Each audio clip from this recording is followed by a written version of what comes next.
Hello, great to have you with us on ERi-TV for English News Broadcast live from the headquarters in Asmara at 10:30 p.m. local time. First, the top stars.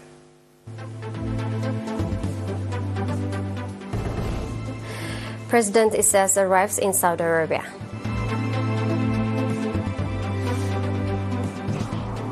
Eritrean Community Festival in Jeddah.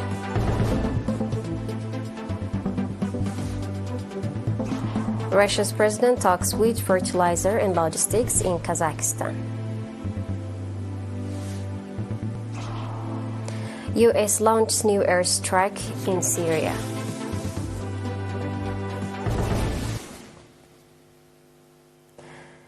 President Isaias arrives in Saudi Arabia in the morning hour today, 9th of November, to participate at the first Saudi Arabia-Africa Summit. Upon arrival at King Khalid International Airport, President Isaias and his delegation were accorded warm welcome by Prince Mohammed bin Abdul Aziz and other Saudi officials. President Isaias departed to Saudi Arabia in the morning hour today to participate at the summit that will convene tomorrow in Riyadh. The presidential delegation include Mr. Usman Saleh, Minister of Foreign Affairs, Mr. Hagos Gabriwat, Head of Economic Affairs of the PFDJ, Mr. Nasreddin Mohammed Saleh, Minister of Trade and Industry, Ambassador Ahmed Isa, as well as Ambassador of Saudi Arabia in Eritrea.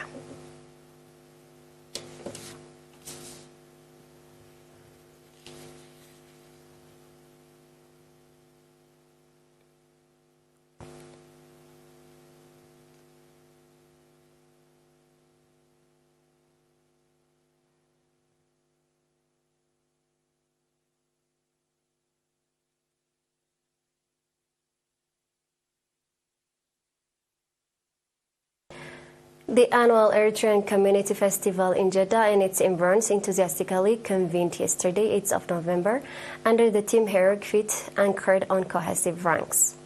The festival that was officially opened by Mr. Yusuf Saiq, head of the Organizational Affairs of the PFDJ, and was attended by head of the Office of Eritrea's General Consulate, as well as number of members of the national organizations, featured photo exhibition depicting activities of the community, programs by the students and teachers of Eritrea's International School, and members of the National Union of Eritrean Women, as well as cultural and artistic programs and sport activities. Mr. Abdul Qadir Malik, chairperson of the Eritrean community, noting on the significance of the festival in fostering unity and attachment of nationals with their country and transferring the societal values to the young generation, expressed appreciation to those that contributed in organizing the event. Mr. Muhammad Ali Muhammad Said, Eritrea's consul in Jeddah, called for strengthening organizational capacity and participation in the national affairs.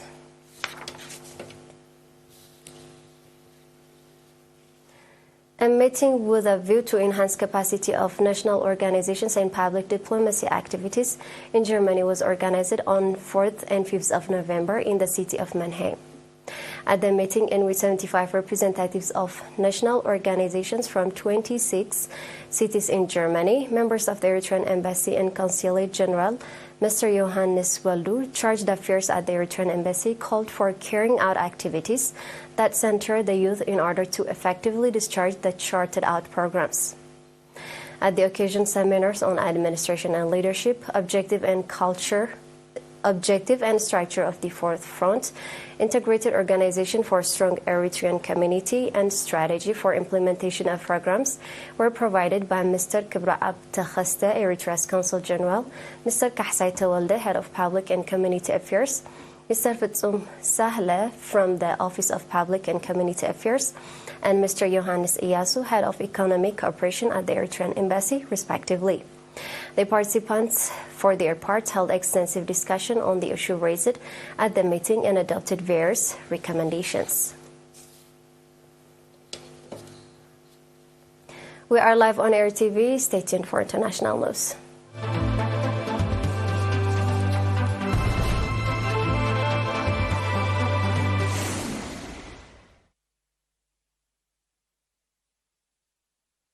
President Vladimir Putin called for the development of wheat and fertilizer cargo transport routes in Asia during a visit to Kazakhstan, today as Moscow seeks to forge new export routes due to Western sanctions.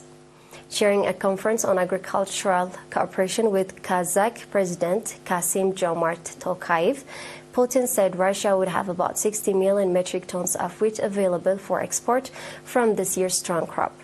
We are confident, certainly, that we will retain the #1 spot globally in terms of export of this important commodity, Putin said. He called for further development of shipping route to large Asian markets such as China and India. Kazakhstan, in turn, is seeking to become a logistic hub for Russian commodities bound for China and Iran, officials say. The country already operates a railroad link between Russia and China and has railroad connection with Iran along the Caspian. The latest bombing run has hit a facility used by Iran-backed group, the U.S. military claims. U.S. President Joe Biden has ordered an airstrike against a weapon depot in Syria that is allegedly used by Iran's Islamic Revolutionary Guard Corps and affiliated groups, marking Washington's latest response to drone and rocket attack on its base in the region. 2 U.S. F-15 fighter jets carried out a latest airstrike yesterday in eastern Syria, the Pentagon said in a statement. It followed strikes in the same region on October 26 against the Iranian-backed militant groups that Washington has blamed for attack on its bases.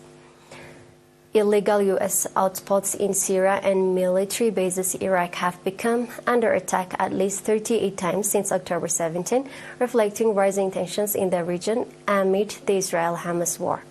Tehran has repeatedly warned that various regional forces won't sit idle and that new fronts will be opened if Washington continues to support Israel in its bombing of Gaza.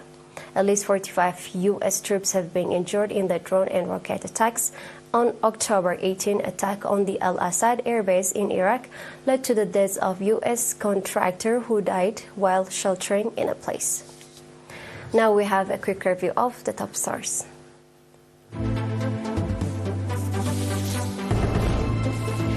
President Isaias arrives in Saudi Arabia. Eritrean Community Festival in Jeddah.